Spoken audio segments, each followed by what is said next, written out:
Christmas to all of you. Good morning. Welcome back to another new vlog, another new day. চলো শুরু করা যাক আরও একটা নতুন ব্লগ। কাল থেকেই তোমাদের বলছিলাম যে আজকে একটা স্পেশাল জিনিস বানানো হবে, তার জন্য কাল থেকেই প্রিপারেশন নেওয়া হচ্ছিল। তো আজকে দিদি বানাবে ফিশ ফ্রাই। অবভিয়াসলি ফিশ ফ্রাইয়ের রেসিপিটা আমি তোমাদের সাথে শেয়ার করব। আর বিকালের দিকে কালীঘাট যাওয়ার প্ল্যানিং হচ্ছে। কালীঘাটের আশপাশে একটা চার্চ আছে, তো আমরা চার্চেও যাব। সবটাই তোমাদের সাথে ব্লগে শেয়ার করব। ব্লগটা স্কিপ না করে দেখতে থাকো। আই হোপ কি ব্লগটা দেখতে তোমাদের ভালো লাগবে। কালকের ব্লগের শেষে তোমাদের বলেছিলাম যে আমি একটা সান্টা ক্লজ বানাবো ক্লে দিয়ে। যদি বানাতে পারি বা যদি ফিনিশিং করতে পারি তাহলে তোমাদের সাথে শেয়ার করব। তো মোটামুটি একটা ফিনিশিং করতে পেরেছি। ক্লেটা যদি কিছু গড়বড় হয়ে যায় তার জন্য কালকে রাতে বানিয়েই সঙ্গে সঙ্গে ভিডিও করে নিয়েছি। তো ভিডিও ক্লিপটা তোমরা দেখে নাও, আর তারপর তো বাদবাকি ব্লগটা কন্টিনিউ হবেই। মোটামুটি একটা সান্টা ক্লজ বানাতে পেরেছি। জানি খুব একটা ভালো হয়নি, তাও ওই কাজ চালানোর মতো একটা কিছু হয়েছে আর কি। এর আগে কখনো কিছুই বানাইনি ক্লে দিয়ে। সোনু বায়না করলো সান্টা ক্লজ বানিয়ে দাও, কিভাবে বানাবো সেটাও বুঝতে পারছিলাম না। তো চোখ বন্ধ করে কিছুক্ষণ সান্টা ক্লজ কিরকম দেখতে হয় সেটা ইমাজিন করে নিলাম, আর তারপর তো বানিয়ে ফেললাম। পাটা খুব একটা ভালোভাবে জোড়া লাগেনি, পাটা দেখো খুলে যাচ্ছে। ভিতরে স্টিক করার মতো কোনো টুথপিক বা কাঠি কিছুই আমার কাছে ছিল না, তাই জাস্ট ক্লের সাথে ক্লেকে চিটিয়ে দিয়েছি। তবে হ্যাঁ, সোনু কিন্তু স্নোম্যানটা ভীষণই সুন্দর বানিয়েছে। তোমরা অবশ্যই কমেন্টে জানিও সান্টা ক্লজ অ্যান্ড স্নোম্যান তোমাদের কেমন লাগলো। ক্রিসমাস তো আমাদের শর্টে, এইবারে ক্রিসমাসের জন্য সান্টা ক্লজ অ্যান্ড স্নোম্যান দুটোই তৈরি, তাও আবার ক্লে দিয়ে নিজেদের হাতে বানানো। সোনু এখন গান প্র্যাকটিস করতে বসেছে, তো ওর একটা গান তোমাদের সাথে শেয়ার করব। তো আমি এখন রোজই বলতে গেলে বারান্দার সামনেটাতে বসে ব্লগ শুরু করি। তোমরা হয়তো ভাববে যে এত আওয়াজের মধ্যে আমি ব্লগটা কেন শুরু করি, বাট স্টিল আমার এই জায়গাটা ভীষণ পছন্দ হয়েছে, তার জন্য প্রতিদিনের ব্লগটা আমি এই জায়গাটা থেকে শুরু করি। একটু আওয়াজ হয় সেটা তোমরা ম্যানেজ করে নিও আর কি বলি। পুরানো সেই দিনের কথা ভুলবি কি রে, হায় ও সেই চোখের দেখা প্রাণের কথা সেই ভোলা যায়। আয় আর একটি বার আয় রে সখা প্রাণের মাঝে আয়, মোরা সুখে দুঃখে কথা কব প্রাণ জুড়াবে তার। A few moments later. Fish ফ্রাইয়ের জন্য ভেটকি মাছের ফিলে আনা হয়েছে। দিদি এগুলো ধুয়ে পরিষ্কার করে নিয়েছে, তো এখন থালার মধ্যে সাজিয়ে সাজিয়ে রাখছে। এখন ফার্স্ট ম্যারিনেশন হবে। এটা ম্যারিনেট করে কিছুক্ষণ রাখা থাকবে, ওই 15-20 মিনিট মতো। তারপরে হবে সেকেন্ড ম্যারিনেশন। এখনো রান্নাই হয়নি, তুই এক্সেলেন্ট দেখাচ্ছিস। তো ফার্স্ট ম্যারিনেশনে কি কি দেওয়া হবে চলো সেটাই তোমাদের সাথে শেয়ার করব। গন্ধরাজ লেবুটা কাটা হচ্ছে, দুটোই দিয়ে দাও। দুটো তো লাগবেই। গন্ধরাজ লেবুটাই ফার্স্টে দেওয়া হচ্ছে ভেটকি মাছের ফিলেতে। এবারে দিচ্ছি গোলমরিচ। এবার দেওয়া হচ্ছে নুন। আর কিছু দেবে এর মধ্যে? এই তিনটে জিনিস দিয়ে ফিলেগুলো ভালোভাবে ম্যারিনেট করে রাখা হবে। কতক্ষণ? প্রায় 20-25 মিনিট। তারপরে হবে সেকেন্ড রাউন্ড ম্যারিনেশন। স্নান সেরে আবারও চলে এসেছি বারান্দাতে। আজকে এখানকার ওয়েদার প্রচণ্ড খারাপ। সকালে তো ঝিরিঝিরি বৃষ্টি হচ্ছিল, এখন বৃষ্টি হয়নি, কিন্তু ওয়েদার পুরো মেঘলা। মাঝে মাঝে একটু আধটু রোদ উঠছে, কিন্তু আমাদের ওখানে মানে বর্ধমানের কথা বলছি, সকালের দিকে কুয়াশা ছিল, বেলাতে রোদ উঠেছে। বাট এইরকম ওয়েদার না, শীতকালে না এই ওয়েদার একদমই ভালো লাগে না। কালকে তো টিপটাপ বৃষ্টিও পেয়েছি রাস্তাতে। যাই হোক, তো মেঘলা থাকলেও বৃষ্টি যেন না হয়, না হলে আমাদের ঘুরতে যেতে অসুবিধা হয়ে যাবে। ক্রিসমাস মানেই তো কেক, কফি আর কমলা লেবু। তো সকালে কফি খেয়েছি, এখন কমলা লেবু খাচ্ছি। ঝুড়ির মধ্যে আছে ধনে পাতা, পুদিনা পাতা আর আছে লঙ্কা। এখানে ওই 13টা মতো লঙ্কা দেওয়া হয়েছে। তো এগুলোর একটা পেস্ট বানানো হবে। পেঁয়াজ, রসুন আর এই যে আদা কুচানো হয়েছে। তো এই তিনটে দিয়েও আরও একটা পেস্ট বানানো হবে। পেস্ট রেডি করা হয়ে গেছে, তো পেস্টটা এখন মাছের মধ্যে দেওয়া হচ্ছে। এটাও মোটামুটি আধ ঘন্টা মতো থাকবে ম্যারিনেট করে, তারপরে হবে নেক্সট প্রসেসিং। কিছুটা ডিপ সবুজ হয়েছে, কিছুটা হালকা সবুজ হয়েছে। এটা পেঁয়াজটা লাস্টে যেহেতু বাটা হয়েছে। এবারে করা হবে কোটিং। তো এই থালাটার মধ্যে ব্রেড ক্রাম্বস নেওয়া হবে, তাই এখানে নুন, গোলমরিচ আর লাল লঙ্কার গুঁড়ো দেওয়া হচ্ছে। লাল লঙ্কার গুঁড়োটা দেওয়া হচ্ছে যাতে কালারটা বেশ সুন্দর আসে, তার জন্য। নুন, গোলমরিচ আর কাশ্মীরি লঙ্কার গুঁড়ো দিয়ে ভালোভাবে মিক্সড করে নেওয়া হচ্ছে। ব্রেড ক্রাম্বসের পরিমাণটা অনেকটাই বেশি আছে, তাই আরও একটু নুন আর কাশ্মীরি লঙ্কার গুঁড়ো অ্যাড করা হচ্ছে। কাশ্মীরি লঙ্কার গুঁড়োটা দেওয়া হচ্ছে যাতে বেশ লালচে লালচে, মানে ভাজার পরে সুন্দর লাগে দেখতে। এটা গোটাটাই লাগবে। নাহলে লাল লাল ব্যাপারটা আসবে না।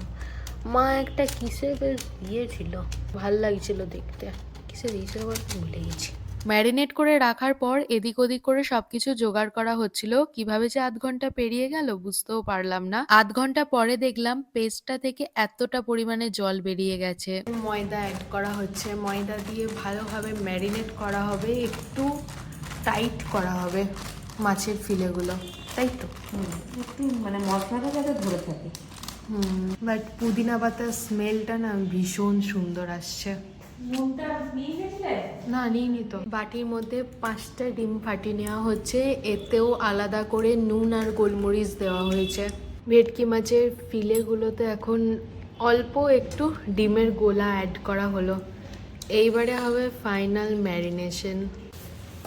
তুমি কি করবে না, ওই ব্রেড ক্রাম্বসটা না ডিমের গোলা যেভাবে ডুবিয়ে ব্রেড ক্রাম্বসের উপরই দিয়ে দেবে তো? না, আগে ব্রেড ক্রাম্বসে দেবো, আচ্ছা, দিয়ে তুমি ভালো করে মাখিয়ে দেবে, দিয়ে ডিমের ব্যাটারে দিয়ে আবার ব্রেড ক্রাম্বসে দেবো। ডবল কোটিং হবে। এইদিকে খবরের কাগজটা বেশি পেতে না, আমার খবরের কাগজ লাগবে না। এই দেখো টানো, এইটা ধরো। 2:10 বাজছে, তো ফাইনালি আমরা এতক্ষণে কোটিং শুরু করছি। ডাবল কোটিং হবে তো টাইম লাগবে। ছুরিটা নিয়েছি শেপ দেওয়ার জন্য। আগে কিছুটা ইয়ে করবি, কি বলো? টিপে টিপে দাও, টিপে টিপে লাগাও। আগে একবার কিছুটা করে নিই, তারপর ডিমের গোলায় দিয়ে আবার করবো। এখানে রেখে দেবো 10টা করি, 10টা করে আবার ইয়ে করবো। যে পেস্টটা দিয়ে ম্যারিনেট করা ছিল সেইটা যাতে লেগে থাকে মাছের গায়ে, তার জন্যই ফার্স্টে ব্রেড ক্রাম্বস দিয়ে কোটিংটা করা হচ্ছে। এটা কিছুক্ষণ ড্রাই হবে, তারপর ডিমের গোলায় দেওয়া হবে, তারপর আবার ব্রেড ক্রাম্বসে দেওয়া হবে। এটা যা হবে না খেতে। আগে করি, আগে খাও, তারপর তারপরে আমার গুণ গাও। আমার একটা টেনশন হচ্ছে। সে তো হবেই, তোমার উপরেই তো সবটা। আমরা এখন একটা করে ভেজে খাবো, তারপর দিদির গুণ গাইবো। তারপর আমার শান্তি হবে। কিন্তু আর কিছু করার নেই, না, ভালোই হবে, ভালোই হবে। আর কিছু করার নেই। আমি তো মাকে সবসময় বলি, মানে আমার মাকে, যে যখন লোকজন খায় তখন তোমার রান্না একটু বেশিই ভালো হয়, জানি না কেন, কিন্তু সত্যিই হয়।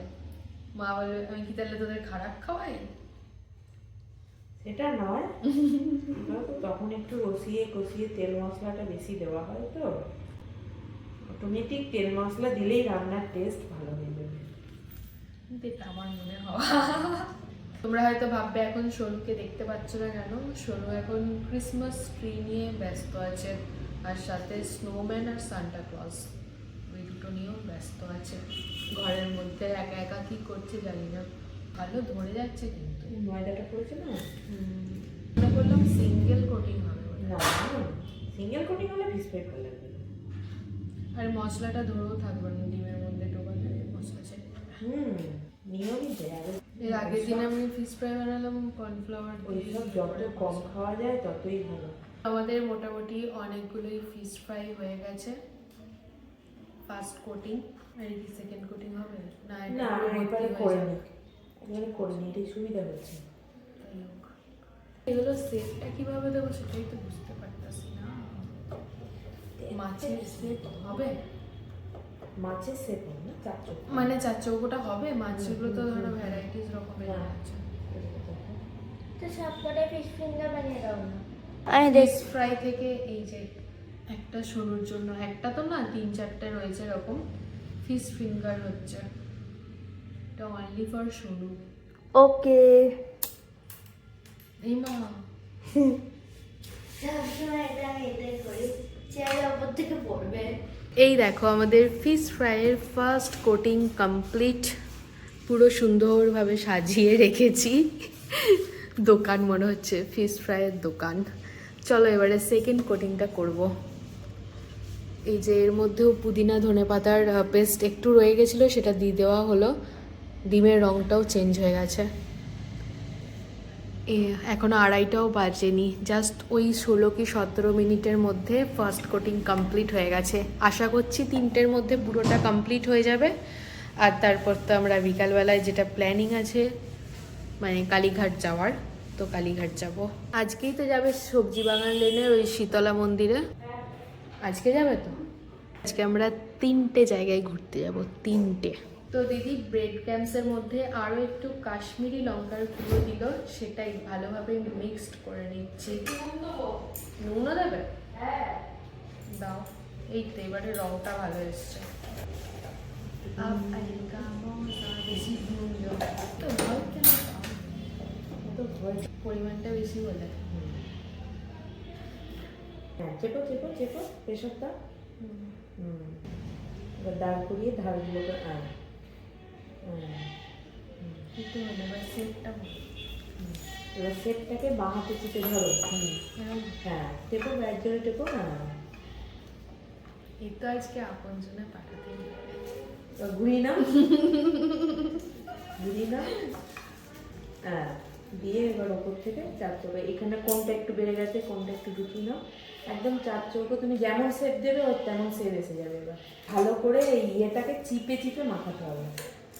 হ্যাঁ বেড ক্রামসটাকে সাইডে ইয়ে করে নাও, মাঝখানটা একটু নৌকার মতন করে নেবে। আচ্ছা দিয়ে এবার আশপাশে ছড়িয়ে নেব। হ্যাঁ এবার ওপর দিয়ে চেপে একটু ফ্ল্যাট করে দাও। হ্যাঁ চেপো চেপো চেপো, আর কিচ্ছু ভয় নেই। হলো। আরেকটু ফ্ল্যাট করো, যত ফ্ল্যাট করবে মুচমুচে হবে। প্রেশার দাও। হ্যাঁ হ্যাঁ একদম একদম এসছে দোকানের মতন দেখতে। সত্যি হয়েছে। দেয়াটা ফুটে দিলে এটা আমার লাল রঙের একটা কি দিল? এটা সব এখন থেকে শিখবে, যা মানি এখন শিখছে। তোকে এখন থেকে শিখিয়ে দিলে তাহলে আর কি হবে।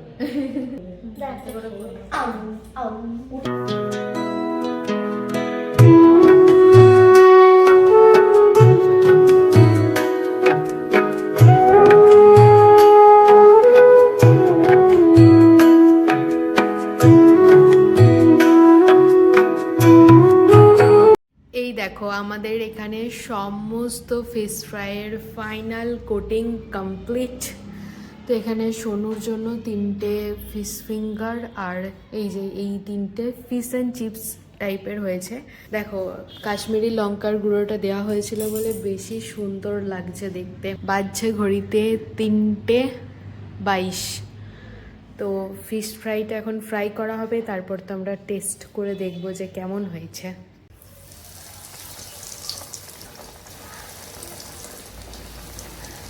এই দেখো এখানে ক্রিসমাস ট্রি সাথে সান্টা আর স্নোম্যান দিয়ে ফটোশ্যুট করছিলাম ফিশ ফ্রাই আর কেকের। তো এটা টেস্ট করব, দেন বলবো তোমাদের যে কেমন হয়েছে।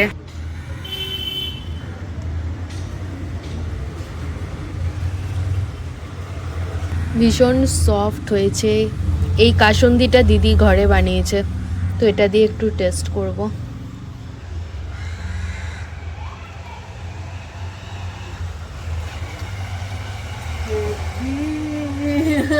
একটু সস দিয়ে খাচ্ছি। অসাধারণ খেতে হয়েছে, আর মুচমুচেও হয়েছে কিন্তু ভালো। দেখেই বলছিলাম খেতে ভালো হবে। নুন ছড়িয়ে দিলে তো অ্যাডজাস্ট হয়ে যাবে, কিন্তু আমার নুনটা ঠিকই লাগছে।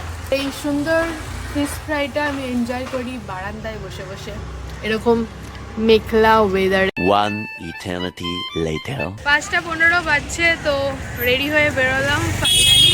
আজকে অতটাও তাড়াহুড়ো নেই, কারণ দিদির বাড়ির পাশেই হচ্ছে কালীঘাট, আর কালীঘাটের পাশে একটা চার্চ আছে, মানে একটু যেতে হবে আর কি কালীঘাট থেকে। তো ওইখানেই ঘুরতে যাব।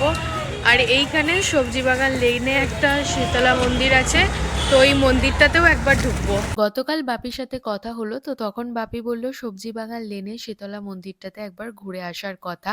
তাই একদম লাস্টে ডিসাইড করা হয় কি আমরা ফার্স্টেই সবজি বাগান লেনে শীতলা মন্দিরে যাব, ঠাকুর দর্শন করব, আর তারপরে যাব কালীঘাটে।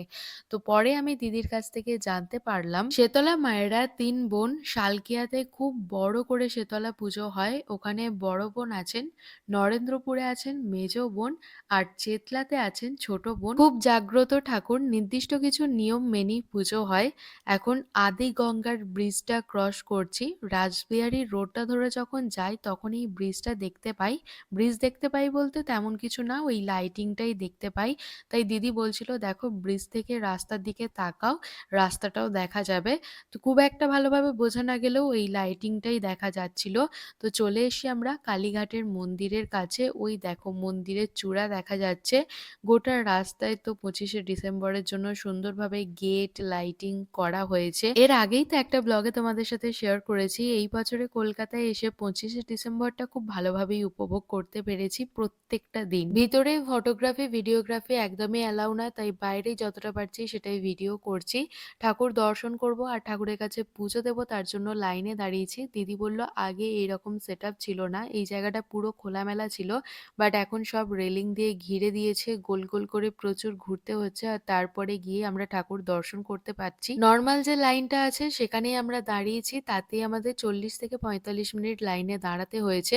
গর্ভগৃহের ওখানে লাইন দিতে গেলে আরও দেরি হতো, প্রায় 1.5 থেকে 2 ঘন্টা সময় তো লেগেই যেত।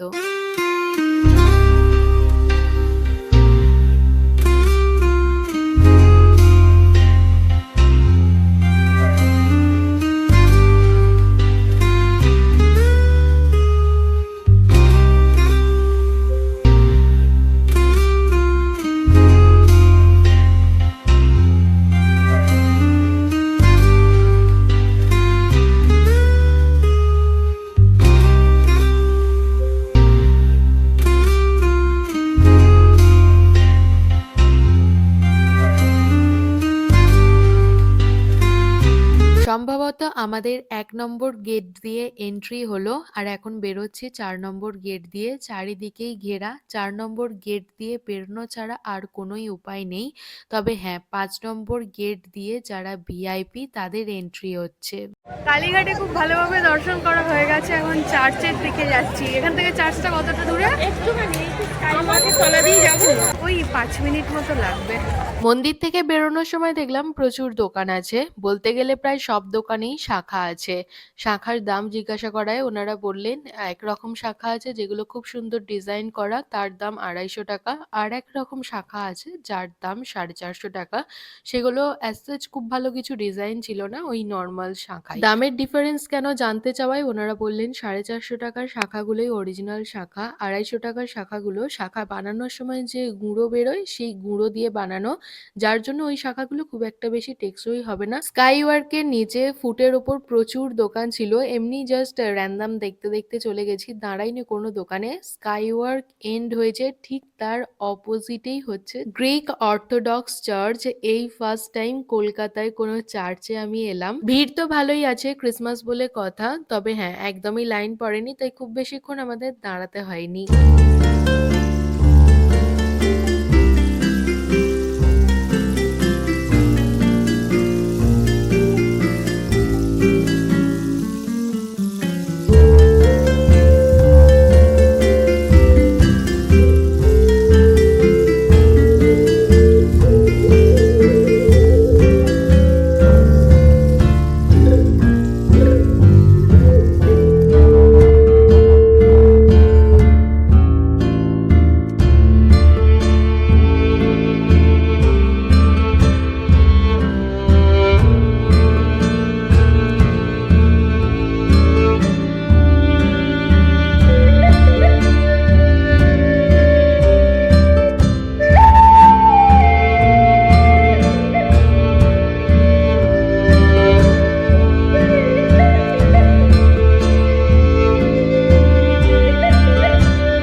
চার্চের কিছু গ্লিমস তো তোমাদের সাথে শেয়ার করলাম, কেমন লাগলো অবশ্যই কমেন্টে জানিও। আমার তো ভীষণ ভালো লেগেছে, একদম simple, smooth, neat and clean, হাবিজাবি কিছু সাজানো নেই, একদম ছিমছামের মধ্যে ডেকোরেশন, জাস্ট ওয়াও ছিল। বাইরে বেরিয়ে দেখলাম কয়েকজন পারফরমেন্স করছেন, তো এখানে দাঁড়িয়ে দাঁড়িয়ে কিছুক্ষণ গান শুনলাম।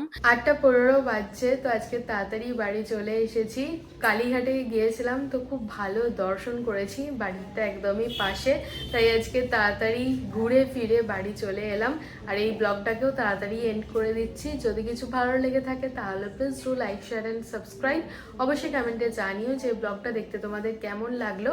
আর হ্যাঁ, এটাও জানিও যে ফিশ ফ্রাইয়ের রেসিপিটা তোমাদের কেমন লাগলো। কাল আসি নতুন একটা ভিডিও নিয়ে, ততক্ষণে সবাই ভালো থেকো, সুস্থ থেকো, সাবধানে থেকো, অবশ্যই সাবস্ক্রাইব করে আমার পাশে থেকো।